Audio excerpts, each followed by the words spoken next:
સ્વીકારી ખંડિયા રાજાઓ બન્યા ત્યારે સમગ્ર વિશ્વને કબજે કરનાર બ્રિટિશરો ડાંગના શૂરવીર અને યશસ્વી અમારા પૂર્વજો ભીલ રાજ્યના સીમાડાની અંદર ના આવી શક્યા. ડાંગના જેવા શૂરવીર રાજાનું સૈન્ય પણ અમારા પૂર્વજ અને અમારી બહાદુરીથી ભીલ પ્રજાને ગુલામ ના બનાવી શક્યા. સમગ્ર વૈશ્વિક ઇતિહાસને સુવર્ણ અક્ષરે નોંધાયેલું છે. જે બ્રિટિશરોએ ભારત છોડ્યું ત્યાં સુધી ડાંગ બ્રિટિશરોના કબજામાં ન હતું અને એનો ઉલ્લેખ ડાંગને પરદેશ ભૂમિ એટલે કે ફોરેન લેન્ડ તરીકે બ્રિટિશરોએ નોંધ કરી છે. આ સમગ્ર ભૂત ડાંગ પર એકમાત્ર અધિકાર ડાંગના મૂળ રાજવી અને રક્ષક તરીકે ભીલ રાજવી અને એના પ્રજાનો રહ્યો છે. ડાંગના શૂરવીર રાજાઓ પ્રભાવ એટલો હતો કે સાલ 1820 એટલે કે આજથી 2005 વર્ષ પર બળવાન ગાયકવાડ સરકાર ભીલ સરદારો એજન્ટે દ્વારા નક્કી થઈ. મારા સાથી રાજવીઓ મિત્રોએ રૂપિયાની આજની કિંમત 1,07,00,000 થાય છે. આજે કેવળ એના 10%થી પણ ઓછી રકમ અમારા રાજવીઓને મળે છે. બ્રિટિશ સરકારના ગ્રેજેટ 10 નવેમ્બર 1843ના અનુસાર થયેલ લીઝ એગ્રીમેન્ટ ભારત આઝાદ થયું ત્યાં સુધી ચાલુ હતો અને વખતો વખત એને આગળ વધારવા આવ્યો. ભારત સ્વતંત્ર થયું ત્યાં સુધી ડાંગ બ્રિટિશના કબજામાં ના હતું અને ડાંગી ભીલ રાજાઓ સંપૂર્ણ રાજકીય સત્તા ભોગવતા હતા. નવેમ્બરના કાયદાની મર્યાદામાં રહી એપ્રિલ 2025થી તબક્કાવાર આંદોલન કરવામાં આવશે. અસ્તુ.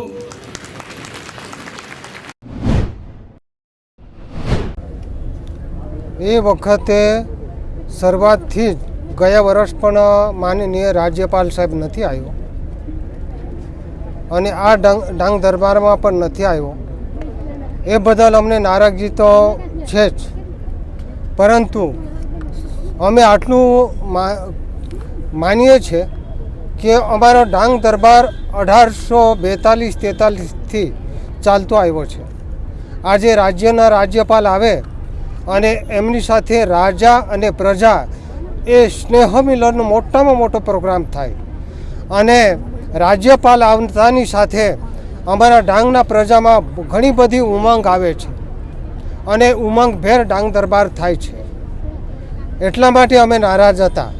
પરંતુ રાજ્યના જે મંત્રીશ્રી આપણા કુંવરજી હળપતિ સાહેબ આવ્યો અને અમારા ડાંગના વિજયભાઈ પટેલ સાહેબ ધારાસભ્ય ઉપદંડક આવ્યો અને આપણા ધવલ પટેલ સાહેબ સાંસદશ્રી આવ્યો અને મેં કલેક્ટર સાહેબ ડાંગ અને ડીડીઓ એસપી સાહેબ એ બધા મળીને ડાંગનું આયોજન બિલકુલ સારી રીતે પતી ગયું છે.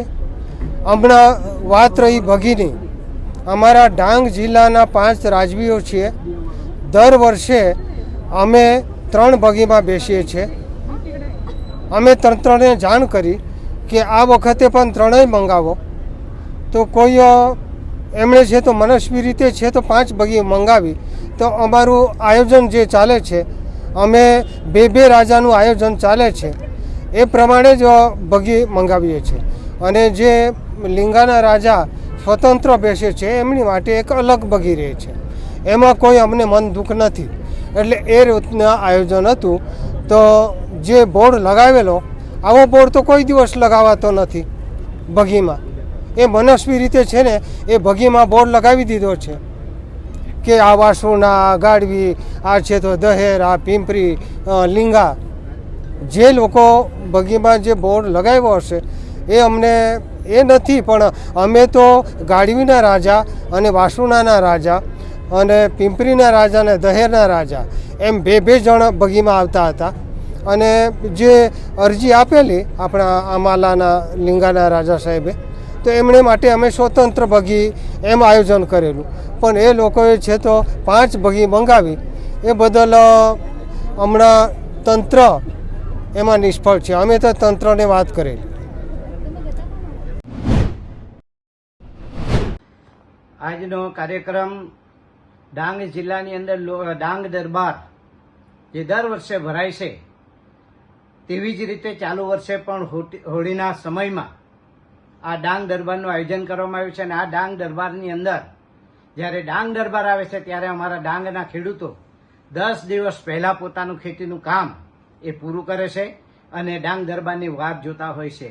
અને ડાંગ દરબાર પૂરા થયા પછી તરત પાછા એઓ ખેતીમાં વળી જાય છે. એવા આજના ડાંગ દરબારના દિવસે મને કહેતા આનંદ થશે કે અહીંના જે 5 રાજાઓ છે એ 5 રાજાઓને જે સલિયાણું મળતું હતું એમાં પહેલા 1000 મળતું હતું ને દેશના વડાપ્રધાન તત્કાલીન મુખ્યમંત્રી અહીંયા હતા ત્યારે 100,000 કરવામાં આવ્યું હતું. અને આજે ગુજરાતના મોદુ ને મક્કમ સ્વભાવના મુખ્યમંત્રીએ લગભગ 20,000 જેટલું એ લોકોનું સલિયાણું એટલે કે પગાર પેન્શન કરવામાં આવ્યું છે. માટે પણ હું મુખ્યમંત્રીનો આભાર માનું છું અને આજે ડાંગની પ્રજાને પણ હું આભાર માનું છું કે ચાલુ વર્ષે પણ ગુજરાત સરકારમાં ગુજરાતના મુખ્યમંત્રી ભૂપેન્દ્રભાઈ પટેલ આદિવાસીઓ માટે 5,120 કરોડનું બજેટ આપ્યું છે અને સાથે સાથે ડાંગ જિલ્લા માટે અલાવા 7 કરોડનું અલગથી 700 કરોડનું બજેટ અલગથી ફાળવવામાં આવ્યું છે.